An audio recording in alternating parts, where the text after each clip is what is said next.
ने थोड़ा बहुत बेसिक्स देखे थे कि मॉस्किटो वेक्टर है, मलेरिया रिलैप्स कर सकता है हिप्नोजॉइट्स के थ्रू। और फिर हम लोग कह रहे थे कि न्यूबॉर्न्स आपके इम्यून हैं, सिकल सेल एनीमिया वालों को कम होगा, Duffy antigen, and finally G6PD। और कुछ मेन मेन ड्रग्स की भी बात की थी, क्लोरोक्विन, क्विनीन, आर्टिमिसिन डेरिवेटिव्स। हमेशा हम लोगों को याद रखना चाहिए यहाँ पे primaquine, right, for radical treatment of malaria. तो यहाँ पे अगर हम लोग बात करें incubation period, incubation period of malaria. अब मलेरिया का इंक्यूबेशन पीरियड एक नहीं होता, क्योंकि मलेरियल पैरासाइट के स्पेसीज अलग हैं, राइट। तो यहाँ पे हम लोग लिखते हैं it depends on species of Plasmodium, it depends on species of Plasmodium. कल हम लोगों ने देखा था कि कौन कौन सी स्पेसीज होंगी, राइट। तो यहाँ पे अगर हम लोग बात करें, एक डायग्राम ले लेते हैं, एक चार्ट ले लेते हैं जिसमें कुछ स्पेसीज हैं और मोर और लेस मेंशन होगा कि क्या इंक्यूबेशन पीरियड है। इंक्यूबेशन पीरियड हम लोगों ने पिछले टर्म पे समझा है, कई बार और भी समझा है, कि मतलब बॉडी के अंदर पैरासाइट चला गया, मान लीजिए प्लाज्मोडियम वाइवेक्स, कितने दिन के बाद सिम्टम्स आएंगे, मतलब फीवर, राइट। यही चीज आपका होता है incubation period. Entry of pathogen to appearance of first symptom, पहले दिन जब बुखार आएगा, इसी को हम लोग कहते हैं incubation period. Incubation period depend करता है कि कौन सा मलेरियल पैरासाइट है। नॉर्लेस्की इंडिया में प्रेजेंट नहीं होता है, राइट। तो इस तरीके से चार आपके स्पेसीज हैं प्लाज्मोडियम के, इनका इंक्यूबेशन पीरियड अलग है। प्लाज्मोडियम फैल्सीपेरम सबसे सीवियर भी है और इसका इंक्यूबेशन पीरियड भी सबसे कम है, राइट। और दूसरी चीज है, इसमें जो फीवर आता है लगभग वो डेली आता है। बाकी में फीवर हो सकता है एक दिन छोड़ के आए, हो सकता है 2 दिन छोड़ के आए, राइट। तो प्लाज्मोडियम फैल्सीपेरम जो कि सबसे ज्यादा डेंजरस है, इसका इंक्यूबेशन पीरियड सबसे कम है। फिर उसके बाद प्लाज्मोडियम वाइवेक्स और ओवेल का लगभग उतना ही है, राइट। और मलेरी का इंक्यूबेशन पीरियड सबसे ज्यादा है, करीब मच्छर ने आज काटा, मलेरिया 1 महीने के बाद हो सकता है वो, राइट। इसको अगर हम लोग और सिंप्लीफाई कर ले इंक्यूबेशन पीरियड वाले चार्ट को, यहाँ पे अगर हम लोग बात करें मलेरियल पैरासाइट और दूसरी तरफ इंक्यूबेशन पीरियड, तो सबसे कम किसका है? प्लाज्मोडियम फैल्सीपेरम का है, प्लाज्मोडियम फैल्सीपेरम, राइट। इसका इंक्यूबेशन पीरियड अगर हम लोग 8 to 12 डेज लिख लें, तो ये सबसे एक अच्छा आपका रेंज है, 8 to 12 डेज, सिंपल है। फिर उसके बाद अगर हम लोग प्लाज्मोडियम वाइवेक्स और प्लाज्मोडियम ओवेल को एक साथ लिख दें, राइट, इनका लगभग 12 to 16 डेज, ठीक है। और इसके बाद अगर हम लोग प्लाज्मोडियम मलेरी को ले लें, तो इसका ऑन एन एवरेज अगर बात किया जाए, तो इसका हो जाएगा 18 to 40 डेज, राइट, या 16 to 40 डेज। इस तरीके से याद कर सकते हैं। फैल्सीपेरम का इंक्यूबेशन पीरियड सबसे कम है, मतलब ये अगर मच्छर ने काटा तो मलेरिया आपका 15 दिन के अंदर हो जाएगा। ओकेशनली हम लोग कहते हैं, ऑफन हम लोग कहते हैं कि 10 डेज ऑन एन एवरेज लगता है, 10 डेज, राइट। बाकी सब में 10 दिन से ज्यादा लग जाता है मलेरिया के साइन एंड सिम्टम्स आने में। और ये फैल्सीपेरम जो है बॉडी में जाके बहुत जल्दी जल्दी आरबीसीज को भी अटैक करता है, इसकी लाइफ साइकिल जो है बड़ी तेजी से चलती है। तो आइए हम लोग बात कर लेते हैं life cycle of malarial parasite, मतलब प्लाज्मोडियम। फिर उसके बाद हम लोग देख लेंगे क्लिनिकल फीचर्स, और मेनली आज हम लोग देखेंगे कि मलेरिया में किस टाइप का फीवर आता है, राइट। बात कर लेते हैं life cycle of malarial parasite, that is Plasmodium. Life cycle of malarial parasite, that is Plasmodium. तो मलेरियल पैरासाइट या प्लाज्मोडियम की लाइफ साइकिल कल भी हम लोगों ने थोड़ा बहुत डिस्कस किया था, आज एक अगर डायग्राम ले लें सिंपल सा, कुछ इस तरीके से, आधी साइकिल मॉस्किटो में चलती है, आधी ह्यूमन में चलती है, राइट। तो मॉस्किटो में जो साइकिल चलती है that is sexual cycle, right, मतलब यहाँ पे गैमीट्स बनते हैं।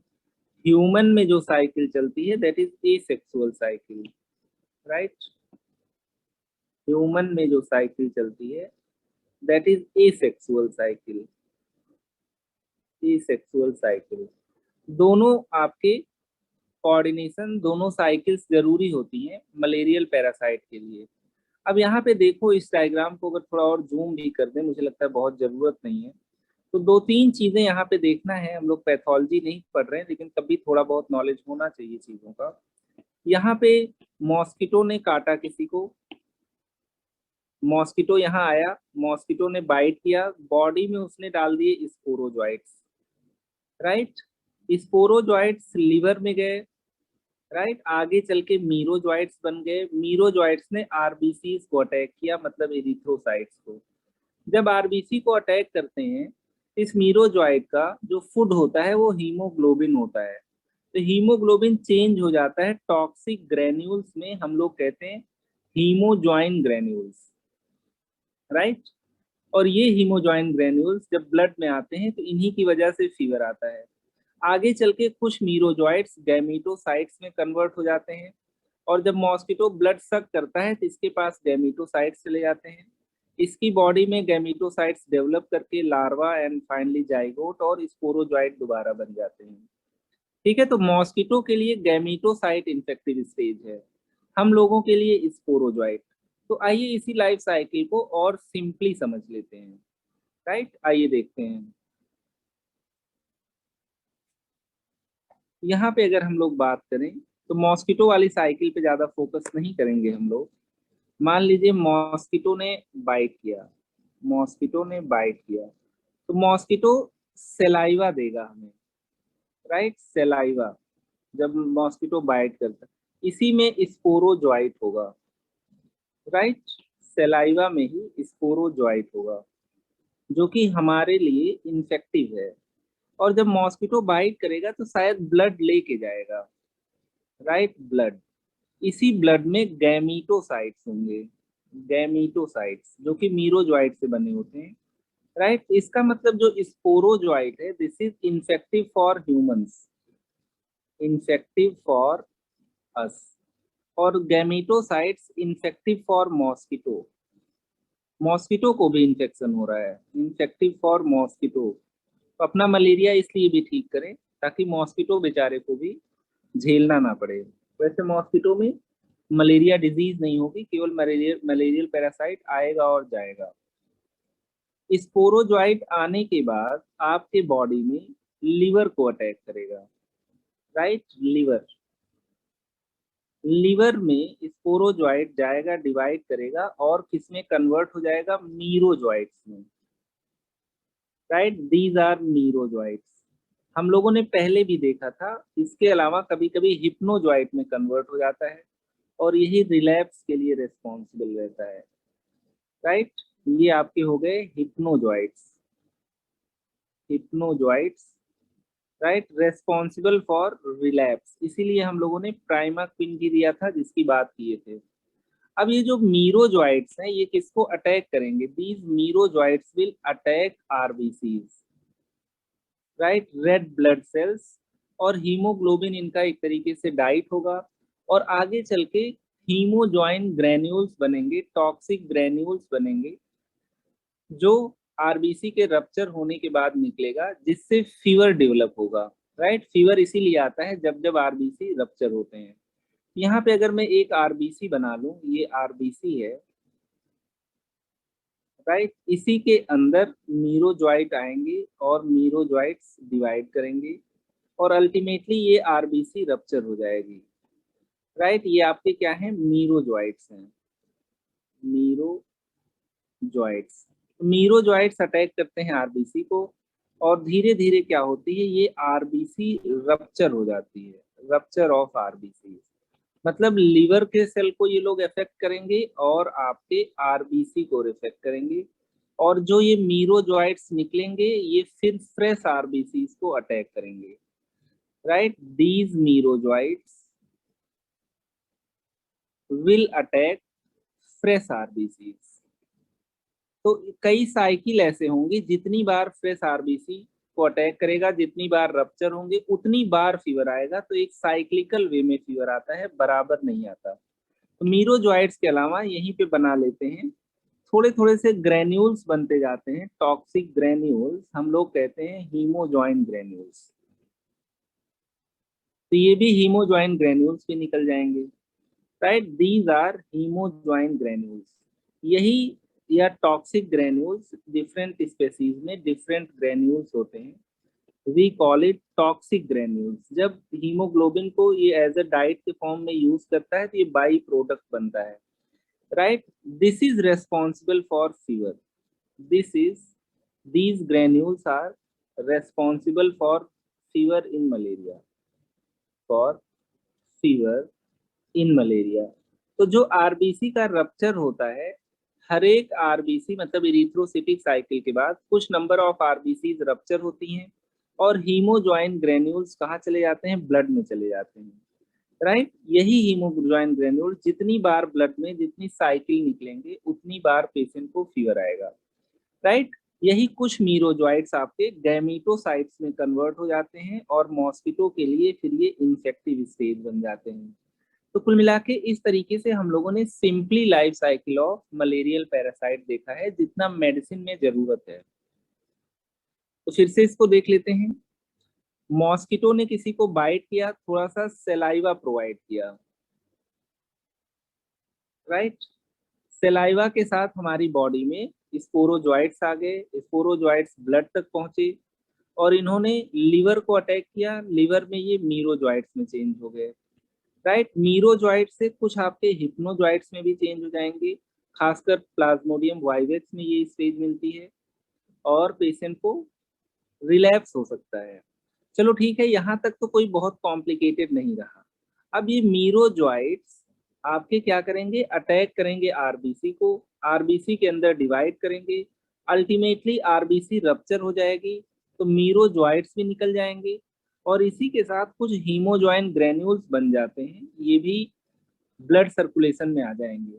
तो जितने बार जितनी साइकिल आरबीसी रप्चर होंगी उतने ज्यादा मीरोजॉइट्स मल्टीप्लाई होंगे और उतने ज्यादा हीमोजॉइन ग्रेन्यूल्स निकलेंगे। अक्सर ये साइकिल रात में होती है, ठीक है, वैसे हो किसी भी टाइम सकती है। तो हीमोजॉइन ग्रेन्यूल्स जितनी बार निकलेंगे उतनी बार पेशेंट को फीवर आएगा। तो यहाँ पे अगर मेन मेन चीज हम लोग नोट कर लें, क्या क्या चीज हम लोग यहाँ पे देख पा रहे हैं, तो सबसे पहले हम लोग कहते हैं sporozoites infective stage for humans, infective stage of plasmodium for human, right. इसमें कोई कंफ्यूजन नहीं है। इसी तरीके से जो गैमीटोसाइट्स होते हैं, गैमीटोसाइट्स ये इन्फेक्टिव स्टेज होते हैं for mosquito, right, for mosquito. ये तो बहुत सिंपल है। इसी के अलावा हम लोगों ने कहा था कुछ हिप्नोजॉइट्स बन जाते हैं, ये आपके रिलैप्स के लिए रिस्पॉन्सिबल हैं, रिलैप्स। अब हिप्नोजॉइट्स के आगे अगर हम लोग मीरोजॉइट्स पे आते हैं तो यही आपके आरबीसीज को अटैक करते हैं, attack RBCs, right, leads to rupture of RBCs. इसीलिए अनीमिया वगैरह भी हो सकता है, रप्चर ऑफ आरबीसीज। जब ये होगा तो रिलीज ऑफ हीमोजॉइन ग्रेन्यूल्स या toxic granules, right, it leads to release of haemozoin, haemozoin या toxic granules, right. This is responsible for fever in malaria, right. तो मलेरिया में जितनी साइकिल्स आरबीसी डिस्ट्रॉय होंगी, राइट, इस साइकिल का भी time होता है। फैल्सिपेरम में कुछ और टाइम में एक साइकिल हो जाएगी, और ओवेल वाइवेक्स में कुछ और टाइम लगेगा, मलेरिया में बहुत ज्यादा टाइम लगेगा। तो डिपेंड इसी पे करता है कि डिफरेंट स्पेसीज ऑफ मलेरिया है तो डिफरेंट इंक्यूबेशन पीरियड भी होगा, राइट, और डिफरेंट पैटर्न से या डिफरेंट इंटरवल्स पे पेशेंट को फीवर भी आएगा, राइट। तो यहाँ पे हम लोग बात कर लेते हैं टाइप्स ऑफ फीवर, और फिर उसके बाद देख लेंगे कि मलेरिया में किस टाइप का फीवर आएगा। ये इंपॉर्टेंट चीज है, types of fever. Types of fever, right. अगर हम लोग बात करें पैटर्न इन जनरल, मलेरिया की बात नहीं कर रहे हैं, राइट। तो हम लोग कहते हैं फीवर तीन टाइप का होता है, चाहे फीवर किसी को कंटिन्यूअस आए, चाहे रेमिटेंट आए, या इंटरमिटेंट आए, राइट। तो यहाँ पे हम लोग कहते हैं फीवर तीन टाइप का होता है, कंटिन्यूअस फीवर, दूसरा होता है रेमिटेंट फीवर, रेमिटेंट फीवर, तीसरा होता है intermittent fever, right, intermittent fever. तो चीजें बहुत ही सिंपल है यहाँ पे, continuous fever, remittent fever, intermittent fever. Continuous remittent की बहुत बात नहीं करेंगे क्योंकि जब से इंसान पैरासीटामोल खाने लगा है तब से पैटर्न हो गया है चेंज। इंटरमिटेंट फीवर का एग्जाम्पल मलेरिया, आप दवा नहीं भी लोगे तो भी मलेरिया का फीवर आपको दिन भर नहीं आएगा। यहाँ पे अगर शॉर्ट में हम लोग देखना चाहें इंटरमिटेंट, रेमिटेंट और कंटिन्यूअस फीवर, यहाँ पे अगर बात करें इन, सबसे पहले कंटिन्यूअस की बात करते हैं। कंटिन्यूअस फीवर, तो फीवर हमेशा बना रहेगा, राइट। और दूसरी चीज है बेस लाइन को टच नहीं करेगा। फीवर हम लोग तब कहते हैं अगर किसी का टेम्परेचर 100 डिग्री फ़ारेनहाइट या उससे ज्यादा हो, राइट। इससे कम है तो हम लोग फीवर नहीं कहते हैं। तो कंटिन्यूअस फीवर में फीवर कभी भी खत्म नहीं होता, हमेशा 100 के ऊपर रहेगा, राइट। इन कंटिन्यूअस फीवर, जैसे यूटीआई हो गया किसी को, इन continuous fever temperature never touches base line, मतलब नॉर्मल कभी नहीं होगा। पैरासीटामोल खा लेगा तो जरूर होगा। Temperature never touches base line, base line पहली चीज। एंड फ्लक्चुएशन भी बहुत कम होगा, fluctuation is less than 1 degree, 1 degree से कम फ्लक्चुएशन होगा। अगर मान लीजिए मैंने यहाँ पे कह दिया ये नॉर्मल टेम्परेचर है, मान लीजिए मैंने कह दिया किसी का 99 डिग्री फ़ारेनहाइट है, तो जब कंटिन्यूअस फीवर की बात करते हैं तो फीवर हमेशा बना रहेगा, और जो फ्लक्चुएशन होगा वो 1 डिग्री से कम होगा और कभी भी नॉर्मल नहीं होगा, राइट। ये जो है केवल 1 डिग्री है और ये कभी भी इसको टच नहीं करेगा, राइट। तो कंटिन्यूअस फीवर में हम लोग कहते हैं ये बेसलाइन है, बेसलाइन को कभी टच नहीं करेगा, and fluctuation is less than 1 degree, right. ये कंटिन्यूअस फीवर है। जैसे किसी को एब्सेस हो गया, राइट, किसी को क्या कहते हैं यूटीआई हो गया, बहुत सारे केसेस में फीवर कंटिन्यूअस आता है, अभी ये सब डिस्कशन नहीं कर रहे हैं। तो जब दूसरा हम लोग देखते हैं remittent fever, second is remittent fever, remittent fever. यहाँ पे हम लोग कहते हैं ये कंटिन्यूअस फीवर ही है, like continuous fever, like continuous fever, it never touches baseline, never touches baseline but fluctuation is more than 1 degree, right. मतलब ये थोड़ा ज्यादा कम ज्यादा होता रहेगा, fluctuation is usually more than 1 degree. तो अगर इसका हम लोग डायग्राम बनाए, मान लीजिए ये एकदम बेसलाइन है, ये आपका 99 डिग्री फ़ारेनहाइट है एंड दिस इज बेसलाइन। तो यहाँ पे जो फ्लक्चुएशन होगा वो थोड़ा सा ज्यादा होगा, 1 डिग्री से ज्यादा होगा, लेकिन बेस यहाँ पे भी टच नहीं करेगा, right. This is more than 1 degree, right. और ये भी बेस लाइन को टच नहीं कर रहा है, दिस इज रेमिटेंट फीवर, ठीक है। रेमिटेंट फीवर हो या कंटिन्यूअस फीवर हो, दिन भर अगर मेजर ना करोगे पेशेंट का फीवर तो फीवर रहेगा, मतलब ऐसा कोई भी मोमेंट नहीं आएगा अगर पेशेंट ने पैरासीटामोल नहीं लिया है कि पेशेंट आपको ए फेब्राइल मिले, विदाउट फीवर मिले। तो यहाँ पे अगर हम लोग थर्ड की तरफ चलें, दैट इज इंटरमिटेंट फीवर, जो कि मलेरिया में होगा, राइट, इंटरमिटेंट फीवर। यहाँ पे हम लोग कहते हैं पेशेंट बिकम्स ए फेब्राइल, मतलब बुखार चला जाएगा, patient becomes afebrile, right, time to time without any medication, right. इसका मतलब that is temperature touches baseline, temperature touches baseline. ऐसा नहीं कि टेम्परेचर नॉर्मल हो गया तो दोबारा नहीं आएगा, थोड़ी देर पे फिर आएगा। यहाँ पे अगर एक डायग्राम बनाने की कोशिश किया जाए, ये बेसलाइन है, कभी फीवर होगा कभी फीवर नहीं होगा, इस तरीके से फीवर हुआ, राइट, फिर इंसान यहाँ पे क्या हो गया, नॉर्मल हो गया, कोई फीवर नहीं है। फिर हो सकता है 12 घंटे के बाद फीवर आ जाए, फिर हो सकता है 12-13 घंटे के बाद फीवर आ जाए, राइट। तो यहाँ पे हम लोग बात कर रहे हैं कि थोड़ी थोड़ी देर तक पेशेंट को का फीवर चला जाता है, राइट। ये 99 डिग्री फ़ारेनहाइट है, ये मान लीजिए आपका 105 डिग्री फ़ारेनहाइट है। तो यहाँ पे बेसलाइन टच हो रहा है, मतलब पेशेंट बीच बीच में ए फेब्राइल हो रहा है, right. This is characteristic of malaria. जब हम लोग बात कर रहे थे टाइफॉइड की, तो वहां पे फीवर कम नहीं हो रहा था, बल्कि दिनों दिन बढ़ता जा रहा था, एक तरीके का कंटिन्यूअस फीवर था जो कि स्टेप लैडर पैटर्न में इंक्रीज हो रहा था, right. This is characteristic of malaria, right. क्या, इंटरमिटेंट फीवर। आइए अब देखते हैं कौन सी स्पेसीज होंगी तो किस टाइप से, कितनी इंटरमिटेंसी से पेशेंट में फीवर आएगा।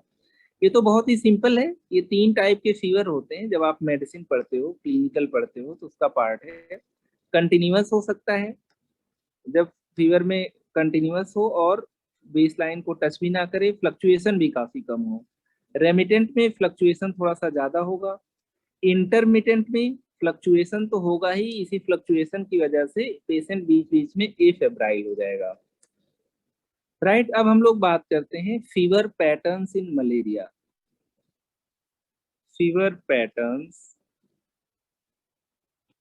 इन मलेरिया, राइट। ये भी डिपेंड करता है on Plasmodium species, depends on Plasmodium species, right. ये भी एक इम्पॉर्टेंट चीज है। जैसे किसी किसी को मलेरिया होता है, रोज दिन में एक बार बुखार चढ़ता है, किसी को एक दिन छोड़ के चढ़ता है, किसी को फीवर 2 दिन छोड़ के आता है, मतलब पेशेंट भूल जाता है कि वो बीमार है, फिर अचानक उसको किसी दिन फीवर आ जाएगा, बहुत तेजी से आएगा जब भी आएगा, राइट। तो एक चीज यहाँ पे यूनिवर्सल है, यूनिवर्सल ये है, irrespective of parasite, in malaria fever is always of high grade.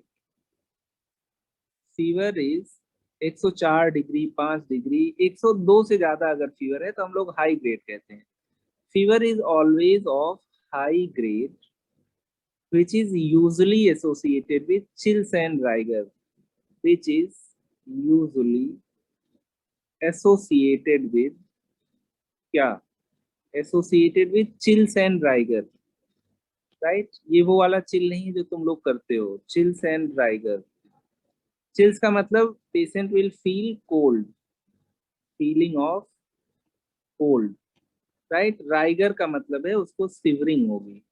तो तेज बुखार की ये खासियत होती है कि इंसान को ठंड और कपकपी लग के बुखार आता है। It is usually associated with chills and rigor, right. लेकिन जो पैटर्न की बात करते हैं, पैटर्न डिफरेंट होगा। ये तो यूनिवर्सल है, क्या फीवर पैटर्न होगा वो जिस स्पेसीज का प्लाज्मोडियम होगा उस पर डिपेंड करेगा, राइट। जैसे इंक्यूबेशन पीरियड डिफरेंट स्पेसीज के मलेरियल पैरासाइट होंगे तो डिफरेंट होगा।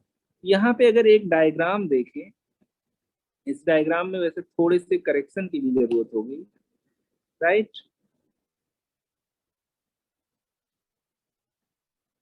तो यहाँ पे अगर आप लोग फीवर देख पा रहे हो, तो यहाँ पे भी देखो बेस लाइन टच हो रहा है, राइट। तो मलेरिया में जो फीवर का पैटर्न होगा that is universally intermittent fever, right. Malaria में फीवर बराबर बना नहीं रहेगा, लेकिन इसमें भी कितने टाइम तक बेसलाइन पे रहेगा, मतलब कितनी देर पेशेंट एफेब्राइल रहेगा, तो इसी बेसिस पे आपका कोटिडियन फीवर होता है, टर्सियन फीवर होता है एंड क्वार्टन फीवर पैटर्न होता है। ये सब मलेरिया के लिए दिखाया गया है, राइट। इस चार्ट में हो सकता है थोड़ी बहुत चीजें बिल्कुल ठीक ना हो। तो यहाँ पे अगर मान लीजिए मैं कहूँ अगर पी फैल्सीपेरम का इन्फेक्शन है, पी फैल्सीपेरम का, तो यहाँ पे फीवर आपका एवरी 12 to 24 आवर, राइट। यहाँ पे हम लोग कहते हैं फीवर आपका 24 घंटे बना नहीं रहेगा लेकिन आएगा रोज, राइट। हम लोग कहते हैं डेली फीवर एपिसोड, राइट। इसी को हम लोग कह देते हैं कोटिडियन, नोन एज कोटिडियन फीवर, ये वाला, राइट। उस चार्ट में सब कुछ बिल्कुल ठीक नहीं है, कोटिडियन फीवर, राइट। तो जब फैल्सीपेरम का इन्फेक्शन होता है तो ज्यादातर केसेस में फीवर दिन भर में एक बार आ ही जाता है, चाहे 12 घंटे पे आए, 2 बार आ जाए, या 24 घंटे पे, इन जनरल दिन में एक बार आ जाता है। This is quotidian. तो फैल्सीपेरम सबसे ज्यादा डेंजरस भी है, और जो फीवर भी आते हैं, फीवर एपिसोड्स भी, फीवर स्पाइक्स भी मैक्सिमम है। इसका मतलब इसकी जो इरिथ्रोसिटिक साइकिल थी, जो मीरोजॉइट्स आपके आरबीसी को अटैक करते थे, जो आरबीसी रप्चर करते थे, जो हीमोजोइन ग्रेन्यूल्स निकलते थे, उसकी फ्रीक्वेंसी बहुत ज्यादा है। जल्दी जल्दी आरबीसी को अटैक करता है, जल्दी जल्दी आरबीसी रप्चर होते हैं। मतलब यहाँ पे सीवियर अनीमिया होने के भी चांसेस ज्यादा है, और फीवर एपिसोड तो ज्यादा भी आएंगे हीमोजॉइन ग्रेन्यूल निकलने की वजह से, और ज्यादा फ्रीक्वेंटली आएंगे। तो हम लोग यहाँ पे बात कर रहे हैं पी फैल्सीपेरम, राइट। तो इसमें जो फीवर आएगा वो डेली आएगा, हम लोग कहते हैं कोटिडियन पैटर्न। इसी तरीके से जब हम लोग सेकंड की बात करते हैं पी फैल्सीपेरम के अलावा, हम लोगों ने मान लीजिए पी वाइवेक्स या ओवेल की बात की। ये दोनों इंडिया में काफी ज्यादा कॉमन है, खासकर पी वाइवेक्स। यहाँ पे fever appears every alternate day, right. रोज बुखार नहीं होगा, fever appears every alternate day, alternate day. यहाँ पे हम लोग कहते हैं 36 आवर के बाद अप्रोक्सीमेटली फीवर स्पाइक्स रिपीट होते हैं, राइट। तो यहाँ पे क्या होता है, फीवर हम लोग कहते हैं एवरी ऑल्टरनेट डे। इसी फीवर पैटर्न को हम लोग क्या कहते हैं, tertian fever pattern, known as known as tertian fever, tertian fever. तो अगर प्लाज्मोडियम वाइवेक्स या ओवेल है तो बुखार एक दिन छोड़ के आएगा, 24 घंटे पेशेंट बिल्कुल एसिम्प्टोमेटिक होगा, राइट। मलेरिया में तो बहुत ज्यादा वो भी नहीं होता कि आपका लैक ऑफ एपेटाइट हो, राइट, एपेटाइट भी बनी रहती है। तो यहाँ पे अगर ओवेल या वाइवेक्स है तो फीवर आपका एक दिन छोड़ के आता है, राइट। तभी तो इंटरमिटेंट हुआ, अगर बराबर आता तो इंटरमिटेंट कैसे होता। फैल्सीपेरम में लगभग डेली आ जाता है, कभी कभी 2 बार भी आ जाता है, हम लोग कह देते हैं कोटिडियन। अगर यहीं पे मैं कहूँ कि स्पेसीज आपका प्लाज्मोडियम मलेरी है, प्लाज्मोडियम मलेरी, तो यहाँ पे हम लोग कहते हैं fever every third day, right. Third day का मतलब है हम लोग कहते हैं फीवर स्पाइक्स एवरी 72 आवर्स। सोचो इंसान को मलेरिया हुआ, एक तो 1 महीना लग गया सिम्टम आने में, मलेरिया का हम लोगों ने इंक्यूबेशन पीरियड भी देखा था। और मान लो आज मुझे फीवर आया, हो सकता है 2 से 3 दिन फीवर आए ही ना, फिर आए। तो जब तक मैं एंटी मलेरियल नहीं ले लूंगा ठीक नहीं होगा, ठीक है। तो लेकिन जो फीवर होगा वो बीच बीच में बिल्कुल गायब रहेगा, मुझे ऐसा एहसास होगा कि फीवर कभी कभी मुझे चढ़ जाता है, राइट। तो यहाँ पे मलेरिया इंडिया में कम होता है, fever every third day, fever spikes every 72 hours, इसी को हम लोग कहते हैं क्वार्टन फीवर, नोन एज क्वार्टन फीवर। तो ये बात याद रखिए, अगर आपके पास कोई मरीज आ रहा है, अगर वो कह रहा है कि उसको फीवर कंटिन्यूअस दिन भर बना रहता है, तो प्लीज मलेरिया की दवा मत दो, मलेरिया की जांच मत करवाओ, मलेरिया को डिफरेंशियल डायग्नोसिस में मत रखो।